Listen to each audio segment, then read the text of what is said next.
Madam Amiben બંનેએ નારીઓ વિશે ઘણું બધું કીધેલું છે કે નારીઓ આજે દરેક ક્ષેત્રમાં આગળ છે, પરંતુ મારે આજે એ નારીઓને આગળ લઈ આવનાર, કારણ કે મારા માટે ઇન્સ્પિરેશન કોઈ બીજી નારી નથી. મારા માટે ઇન્સ્પિરેશન હોય તો મારા પપ્પા છે અને મારા મમ્મી છે. કહેવાય ને કે પેલી આપણે સોશિયલ મીડિયા ઉપર બહુ બધાને જોઈએ કે પેલી છોકરી જો પેલી એટલે આગળ જતી રહી છે, આ છે, પણ મારા માટે સાચું ઇન્સ્પિરેશન હોય ને તો મારી મમ્મી અને મારા પપ્પા છે.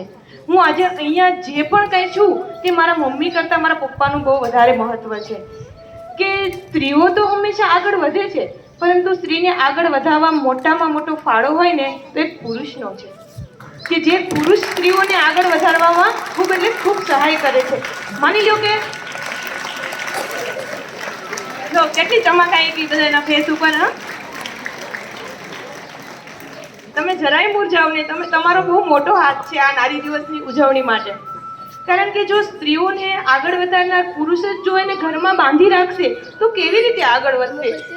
આપણે બધાએ નાનપણમાં એવું સાંભળ્યું છે કે ભાઈ તું છોકરી છો, તારે ઘરનું કામ કરવું જોઈએ, તારે પેલું આ કરવું જોઈએ, પરંતુ મેં મારી લાઈફમાં અલગ સાંભળ્યું છે.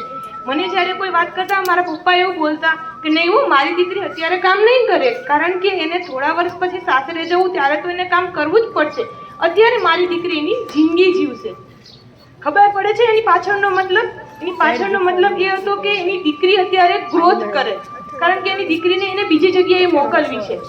સો આપણે કહીએ ને કે સ્ત્રીઓની પેલા વિકાસમાં, તો સ્ત્રીઓના વિકાસમાં એક બાપ, એક ભાઈ, એક પતિ, એક શિક્ષકનો તો ખૂબ મોટો આભાર હોય છે.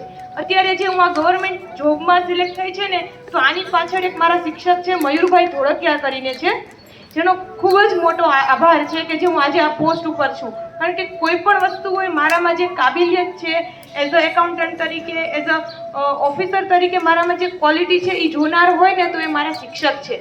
એટલે આ જે શિક્ષકો છે, જે ભાઈઓ બધા મૂંઝાઈને બેઠા છે, તમારો ખૂબ આભાર છે કે આ નારીઓને આગળ વધારવા માટે.